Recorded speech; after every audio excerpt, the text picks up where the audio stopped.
Mythe.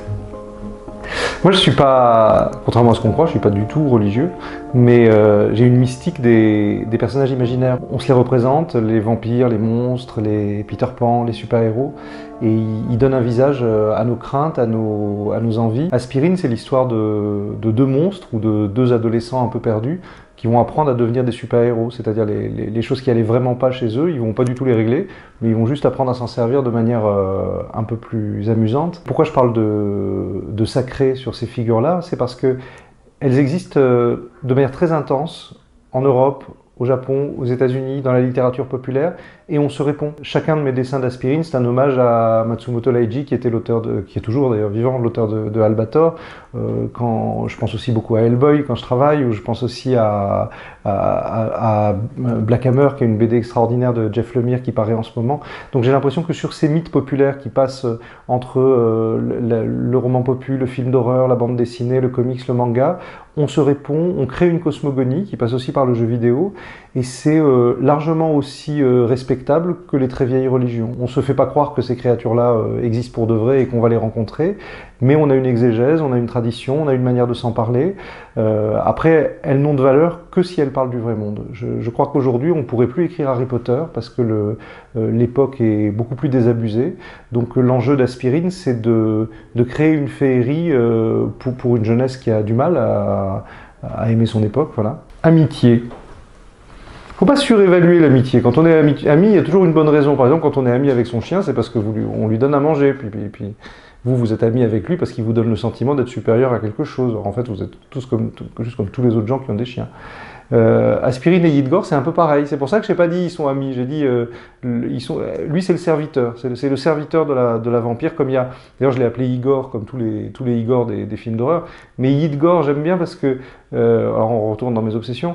En yiddish, Yid c'est le juif. Et Gore, c'est le Gore, tout le monde connaît, c'est le sang dans les films d'horreur. Donc j'ai fait exprès de l'appeler comme ça. Et c'est un personnage. On peut se demander si c'est pas lui le héros de l'histoire en même temps. Il va devoir répondre à la question. Comment faire pour qu'Aspirine se sente mieux. Il est là pour ça, il est là pour essayer de l'aider à se sentir mieux. Et puis quand on a rencontré une fille qui aime jouer à Warhammer, on la laisse pas partir en général. Génération. C'est intéressant de parler de génération parce que je deviens une personne âgée, j'ai 46 ans. Yidgor, qui est un des deux personnages de cette bande dessinée, il y a Aspirine et il y a Yidgor. Yidgor, il est fan de jeux de rôle. Moi, j'ai découvert les jeux de rôle à l'âge de 10 ou 11 ans. C'est comme ça que j'ai appris à parler l'anglais. Donc, je savais dire côte de maille, je savais dire armure à plaque, je savais dire flasque d'acide, mais je savais pas dire bonjour, je voudrais savoir où est-ce qu'on peut manger. Cette chose qui était assez alternative à l'époque, les jeux de rôle, la littérature de science-fiction, d'heroic fantasy, tout ça, c'est devenu le centre de la culture populaire aujourd'hui.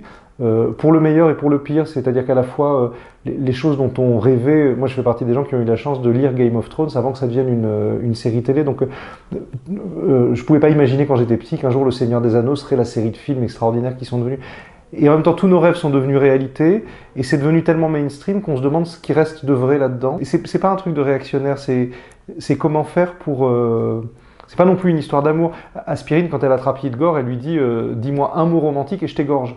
Donc on voit bien que c'est pas ça. C'est comment ils vont faire pour aimer leur époque. Pourquoi j'ai dit qu'elle est morte, Aspirine, et que c'est une vampire, c'est que c'est pas un livre sur la mort, c'est un livre sur les adolescents qui abîment leur potentiel de vie. Ce moment de la vie où soit on passe son temps devant un écran, soit on a des envies suicidaires, soit on s'abîme parce qu'on se demande ce qu'on fout là, finalement. Et ces questions, qu'est-ce que je fous là, elles sont extrêmement légitimes. Après, la vie se remplit de mille choses et on n'y pense plus. Et Aspirine, c'est certainement pas une réponse, je ne me permettrai pas, mais c'est l'idée d'en mettre deux ensemble, Aspirine et Yidgor. Et quand ils sont tous les deux dans le même endroit, ils se disent même pas on est amoureux. Yidgor, il dit Aspirine, je suis ton serviteur. Bon. Mais n'empêche que c'est la seule personne qu'elle supporte, son Yidgor. C'est le seul qu'elle n'a pas envie d'assassiner, donc c'est déjà beaucoup. Solitude.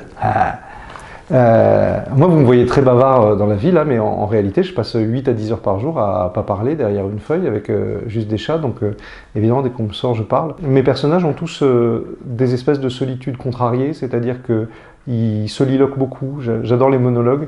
Aspirine, c'est le monologue d'Aspirine et le monologue de Yidgor qui se rencontrent.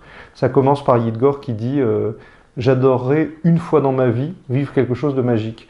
Et Aspirine, son problème, c'est que même pour une vampire, elle tue trop de monde. Elle arrache trop de cœurs, elle massacre trop de gens, elle a une colère. Évidemment, elle a eu 300 crises d'adolescence, elle a 17 ans depuis 300 ans, donc c'est compliqué. Et ils sont chacun seuls dans leurs petits problèmes, ils sont étouffés dans leurs problèmes. Et puis c'est marrant, quand ils se rencontrent, ça fait une explosion que j'aime bien. Philosophie. Alors la philosophie, il y a un prof de philo là-dedans, parce que Harry Potter, il va à l'école de magie, mais Aspirine, elle va à la Sorbonne et elle étudie la philo. Elle a dû réussir Parcoursup, je sais pas. Le prof de philo, c'est une victime aujourd'hui, parce qu'il reçoit des élèves qui sont pleins de très grandes questions, qui veulent des réponses à tout. Or, la philosophie, depuis toujours, ça consiste à dire ses doutes, à apprendre à échafauder une pensée dont on ne sait pas les réponses. Kant parlait de château bâti sur du sable quand il parlait des réalités religieuses. Bon. Et malheureusement, c'est toujours ces abrutis de religieux qui ont des réponses toutes faites pour dire mais oui, il y a le paradis, il y a l'enfer, il y a le péché, il y a ceci, il y a cela. Donc c'est toujours les réponses les plus cons qui marchent avec les... Faut pas leur dire aux jeunes qu'ils aiment les réponses cons, mais pourtant c'est vrai. Le prof de philo, il est à la fois attendu comme le messie, et quand on entend ses réponses, on a envie de lui mettre des gifles. On lui dit mais alors t'as fait toutes ces études pour... n'allez pas au-dessus de ça. Ce qui me paraît intéressant, c'est le maillage culturel qu'on fabrique avec tous les livres qu'on étudie, en particulier en philosophie. Et c'est très dur d'expliquer à la jeunesse qu'il n'y a pas du tout de vide spirituel en Occident. Ça, c'est le propre des fanatiques religieux, c'est de dire l'Occident est vide, c'est tout l'inverse. C'est qu'il y a une compréhension profonde des aspirations spirituelles des êtres humains. On connaît aussi la limite de ces quêtes-là. Et on en parle, oui, avec beaucoup de tristesse, parce qu'on sait où elles mènent.